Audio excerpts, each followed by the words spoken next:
Dear friends, today is the 19th of March. It is the World Day of Sleep. I did not know that such a day existed, but apparently this is a campaign started in 2008 to raise awareness of the burdens of sleep problems and their medical, educational, and social aspects, and to promote the prevention and management of sleep disorders. World Sleep Day is designed to raise awareness of sleep as a human privilege that is often compromised by the habits of modern life. Every year has a theme, and this year's theme is Regular Sleep, Healthy Future. Sleep is a beautiful thing, especially if you're not getting too much of it. Sleep is a luxury, especially for parents of a newborn. Much of our lives revolve around naps and sleep cycles. The more I thought about how much my current life revolves around my youngest daughter's sleep schedule, the more I realized that I never really thought much about sleep as a concept. Yes, it's a biological necessity and something we engage in every day. Nearly a third of our lives is spent sleeping. But it's a topic that one really doesn't talk much about or even think much about. According to a 2018 Global Relaxation Report, over 51% of adults worldwide don't get enough sleep. And 80% of adults say that they make up for lost sleep over the week during the weekends. The World Economic Forum released a study last year that showed that the quality of sleep had declined during the COVID pandemic, with increasing number of people struggling to fall asleep, and the number of people taking prescription medicine for insomnia was rising. Women, more than men, experienced a decline in the quality and quantity of sleep, and Generation Xers have the most adverse effects on sleep because of COVID concerns. This World Sleep Day raises awareness of sleep as a human privilege. For me personally, at this point in my life, it's a privilege as other demands like work, children, household are more pressing. As my husband always tells me, we will sleep when the kids are out of the house. But there is a more social and political aspect to sleep. Though a biological necessity without which our human body cannot function properly, sleep is political. Political in the sense that it reflects the relations of power in the modern age. There are those who can afford to sleep and those who can't. It's a point of reference of a variety of other concerns about life and living in a contemporary society: stress, insecurity, injustice, or poverty. And then there are those who boast about how little sleep they get, but how productive they are. But then what is sleep to someone who has to work 2 or 3 jobs to make ends meet? What is sleep to someone who has no roof above their head and no bed to sleep in?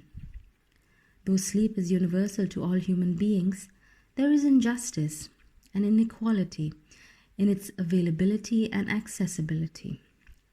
In a world where we are constantly online, wired awake, expected to be productive in our awake state, and increase our productivity as much as possible, sleep is downsized, uncertain, and contested. Sleep is also an act of vulnerability.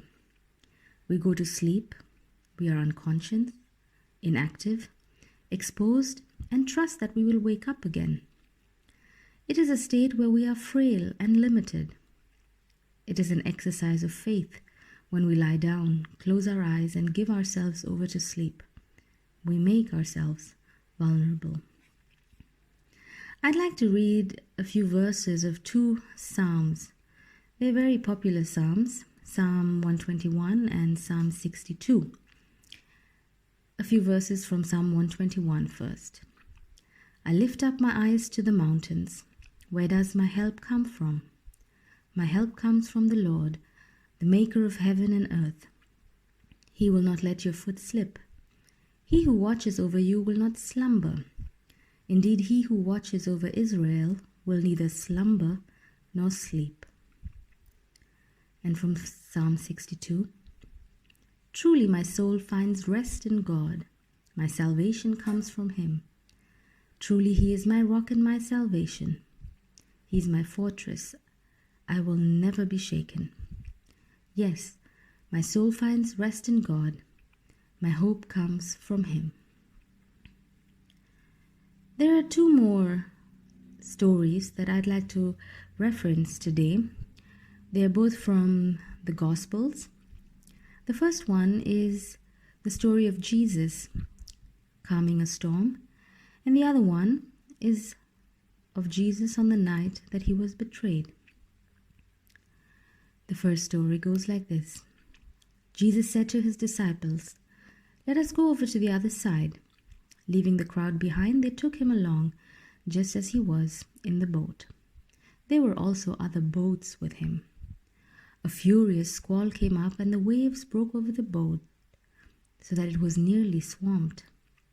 Jesus was in the stern, sleeping on a cushion. The disciples woke him and said to him, "Teacher, don't you care if we drown?" He got up, rebuked the wind, and said to the waves, "Quiet, be still." Then the wind died down, and it was completely calm. Jesus said to his disciples, "Why are you so afraid? Do you still have no faith?" And they were terrified and asked each other, "Who is this? Even the wind and the waves obey him." The second story is of when Jesus went with his disciples to a place called Gethsemane. And he said to them, "Sit here while I go over there and pray." He took Peter and the two sons of Zebedee along with him, and he began to be sorrowful and troubled. Then he said to them, "My soul is overwhelmed with sorrow to the point of death. Stay here and keep watch with me." Going a little farther, he fell with his face to the ground and prayed, "My Father, if it is possible, may this cup be taken from me. Yet not as I will, but as you will." Then he returned to his disciples and found them sleeping. "Couldn't you men keep watch with me for 1 hour?" Jesus asked Peter. "Watch and pray so that you will not fall into temptation. The spirit is willing, but the flesh is weak." He went away a second time and prayed. When he came back, Jesus again found them sleeping because their eyes were heavy. So he left them and went away once more and prayed the third time, saying the same thing. Then he returned to his disciples and said to them, "Are you still sleeping and resting? Look, the hour has come, and the Son of Man is delivered into the hands of sinners. Rise, let us go." There are many more instances in the Bible where we come across sleep. Eve was created when Adam was put into a deep sleep by God. The 10 bridesmaids who fell asleep waiting for the bridegroom. The little daughter of Jairus and Lazarus, who Jesus said were not dead but only asleep. Each of these stories in a way tell us that the Word became flesh and slept among us. Jesus was on a boat on the Sea of Galilee, and after telling the very large crowd that was gathered several parables, he must have been so exhausted.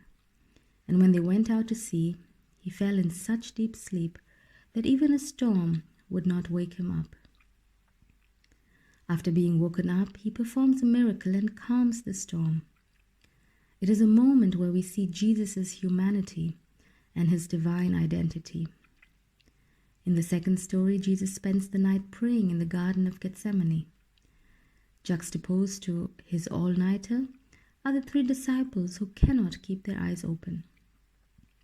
Jesus denying himself the human act of sleep in preparation for his divinity is a true moment in his transformation from the human to the divine, an act of faith, dependence on God, in the service of love. I would like to move on to an attribute of sleep that perhaps adds another layer to my reflection, to that of rest. Sleep hopes to provide the body, mind, and soul rest. However, not all rest involves sleep. God rests on the seventh day after creating the world. Whether God sleeps or not, we don't know, but we know that God rested. I recently heard a TED Talk on 7 different types of rest that every person needs: physical rest, mental rest, sensory rest, creative rest, emotional rest, social rest, and spiritual rest. In Psalm 62 that I had earlier read, it said, "My soul finds rest in God. My salvation comes from Him." God calls us, assures us that we have rest in Him. Rest, a word that we see often when a person passes on. Rest in peace. I often wonder why we allocate this word rest in peace to only those who have died. Why do we not say rest in peace to those alive? We who are assured to find our rest in God, peacefully I hope, is it not an assurance for this life too? Should we not aim to rest in peace with ourselves and each other in this life too? Perhaps Jesus, on the night that He was betrayed, denying sleep was an act of faith, found His rest and came to peace even though He knew what was coming.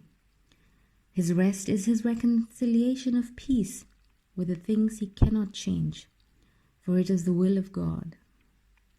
So what is our rest? For resting doesn't necessarily mean doing nothing. It means be still and know that I am God, a God who watches over Israel, a God who will not slumber nor sleep, a God who will watch over you, your life, your coming and your going, a God that will calm the storm. Perhaps resting in God is a kind of wakefulness that Christ is calling us to in anticipation of His coming. Perhaps resting is a mindfulness to the urgent cries and needs of one another. Perhaps Christ is calling us to truly recognize one another before we will be able to recognize God in our midst. For it is in resting with one another in this world and in this life our soul finds rest in God. Thank you, friends, for your time, for listening to my meditation on sleep and rest. I do hope and pray that you are all rested and getting enough of sleep and are also keeping healthy. I always look forward to hearing your comments and hearing back from you. Have a blessed weekend. Thank you.